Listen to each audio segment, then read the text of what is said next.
വാഴക്കൂമ്പ് തോരൻ മൈക്രോവേവിൽ ഉണ്ടാക്കുന്ന വിധം. ഒരു വാഴക്കൂമ്പെടുത്ത് അതിൻ്റെ ഇതളുകളെല്ലാം പറിച്ചെടുക്കുക. പിന്നീട് ഈ രീതിയിൽ വാഴക്കൂമ്പിനെ ചെറുതായി അരിഞ്ഞെടുക്കുക. അരിഞ്ഞെടുത്ത വാഴക്കൂമ്പിലേക്ക് 1/2 ടീസ്പൂൺ മഞ്ഞൾപ്പൊടി, 1 ടീസ്പൂൺ എണ്ണ, 1 ടീസ്പൂൺ ഉപ്പും കൂടി ചേർത്ത് നന്നായി തിരുമ്മിയെടുക്കുക. ഇങ്ങനെ തിരുമ്മിയാൽ ഇതിൽ ഇരിക്കുന്ന നൂലുകളെല്ലാം മാറിക്കിട്ടും.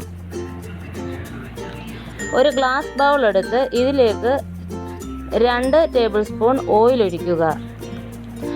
1/2 ടീസ്പൂൺ കടുക്, കുറച്ച് കറിവേപ്പിലയും കൂടി ഇട്ട് 1 സവോള ചെറുതായി അരിഞ്ഞതും കൂടി ചേർത്ത് ഇളക്കി കൊടുക്കുക.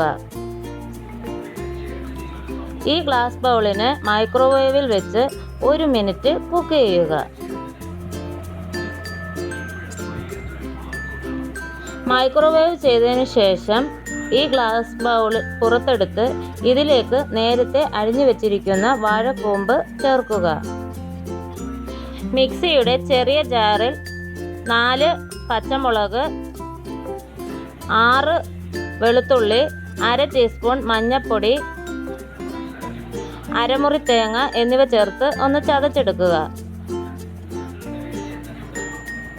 ഈ ചതച്ചെടുത്ത അരപ്പ് വാഴക്കൂമ്പിലേക്ക് ചേർത്ത്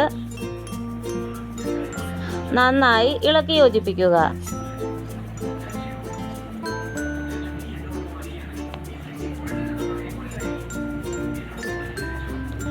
ഇതിനെ 4 മിനിറ്റ് മൈക്രോവേവ് ചെയ്തെടുക്കുക.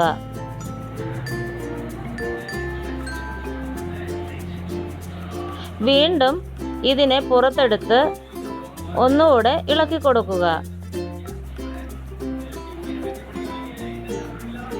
ശേഷം 3 മിനിറ്റ് കൂടി മൈക്രോവേവ് ചെയ്യുക. ടോട്ടൽ 7 മിനിറ്റ് മൈക്രോവേവ് ചെയ്യാൻ എടുത്തു സമയം.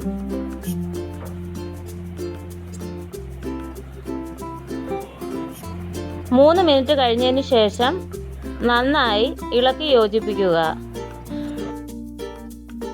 ടേസ്റ്റിലുള്ള വാഴക്കൂമ്പ് തോരൻ റെഡി ആയിട്ടുണ്ട്.